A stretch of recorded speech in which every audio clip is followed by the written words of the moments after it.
आज Doubtnut app download करें। Doubtnut पर अपने सभी गणित, रसायन विज्ञान, भौतिक विज्ञान और जीव विज्ञान के डाउट्स का करो सफाया। बस प्रश्न की फोटो खींचो, एक ही प्रश्न को क्रॉप करो और तुरंत वीडियो सोल्यूशन पाओ। अभी डाउनलोड करें। नमस्कार दोस्तों, हमारा प्रश्न है कि दोस्तों यहाँ पर हमें प्रश्न में पूछा गया है कि निम्न में से कौन सा बहुलक संगणन बहुलीकरण के द्वारा बनाया जाता है। तो हमें बताना है कि इनमें से कौन सा हमारा जो बहुलक है ये हम संगणन बहुलीकरण के द्वारा बनाते हैं। ठीक है, और यहाँ पर दोस्तों हमें यहाँ पर 4 विकल्प दिए गए हैं। ठीक है, तो दोस्तों सबसे पहले हम देख लेते हैं कि ये जो हमारा संगणन बहुलीकरण की क्रिया है, इस संगणन बहुलीकरण की क्रिया किस तरह से होती है। दोस्तों हम जानते हैं कि ये जो हमारा संगणन बहुलीकरण की क्रिया है, यहाँ पर हमारा क्या होता है दोस्तों, यहाँ पर हमारे दो भिन्न भिन्न एकलक जो है आपस में क्रिया करते हैं, संगणन क्रिया करते हैं, जिसके पश्चात हमें जो बहुलक प्राप्त होता है इसे हम संगणन बहुलीकरण कहते हैं। ठीक है, तो दोस्तों यहाँ पर हम कह सकते हैं कि यहाँ पर दो भिन्न भिन्न एकलकों का हम यहाँ पर क्या करते हैं, प्रयोग करते हैं, और इनके बीच में हम यहाँ पर क्या कराते हैं, संगणन की क्रिया कराते हैं। ठीक है, इसके फलस्वरूप हमें संगणन बहुलीकरण प्राप्त होता है।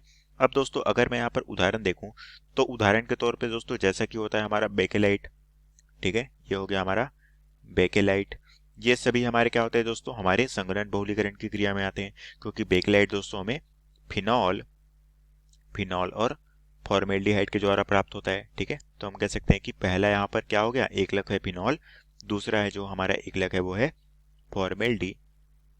फॉर्मेल्डिहाइड। ठीक है, तो इन दोनों के जरिए ही दोस्तों हम क्या करते हैं, बेकेलाइट का निर्माण करते हैं। तो बेकेलाइट हमारा क्या हुआ, संगणन बहुलीकरण का उदाहरण हुआ।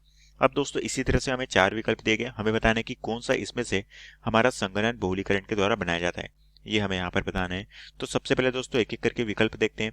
सबसे पहला विकल्प दिया गया है दोस्तों वो है टेफ्लॉन। ठीक है, तो दोस्तों हम जानते हैं टेफ्लॉन दोस्तों हमें किसके द्वारा प्राप्त होता है, योगात्मक बहुलीकरण के पश्चात प्राप्त होता है।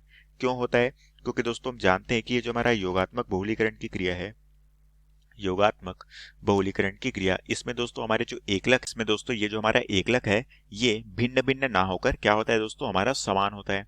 तो हम कह सकते हैं कि यहाँ पर हमारा समान एकलक होता है, एक ही एकलक होते हैं जिसके हम n मॉलिक्यूल के साथ में हम इसकी बहुलीकरण की क्रिया कराते हैं। तो इसे हम क्या कहते हैं, योगात्मक बहुलीकरण की क्रिया कहते हैं। ठीक है, जिसमें हमें एक ही एकलक को हम क्या करते हैं, n टाइम्स हम उस एकलक की यहाँ पर क्रिया कराते हैं, जिसके फलस्वरूप हमें यहाँ पर बहुलक प्राप्त होता है।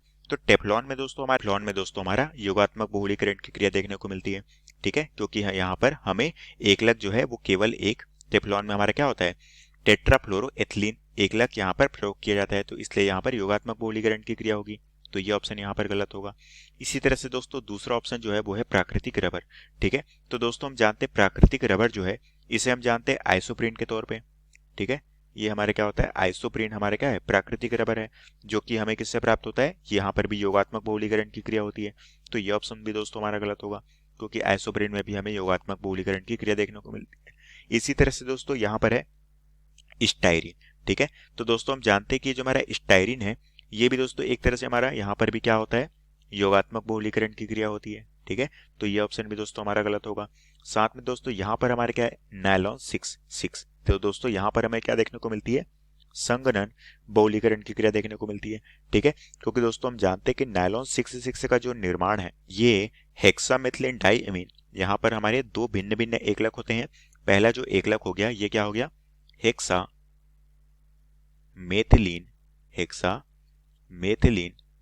डाइएमीन। ठीक है, ये हो गया हमारा पहला एकलक, और दूसरा एकलक हमारा क्या होता है, ये होता है दोस्तों हमारा एडिपिक अम्ल।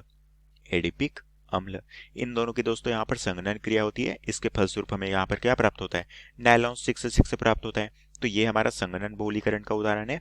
तो ये ऑप्शन दोस्तों यहाँ पर क्या होगा, बिल्कुल सही विकल्प होगा। ठीक है, तो हम कह सकते हैं कि यहाँ पर ऑप्शन डी जो है नायलॉन 6 ये हमारा संगणन बहुलीकरण का उदाहरण है, और यहाँ पर हमारा जो ऑप्शन डी है ये बिल्कुल करेक्ट होगा। कक्षा 6 से 12वीं से लेकर नीट, IIT, JEE वो एडवांस के लेवल तक 1 करोड़ से ज्यादा छात्रों का भरोसा। आज ही डाउनलोड करें डाउटनेट ऐप या व्हाट्सएप करें अपने सारे डाउट्स 8400 400 400 पर।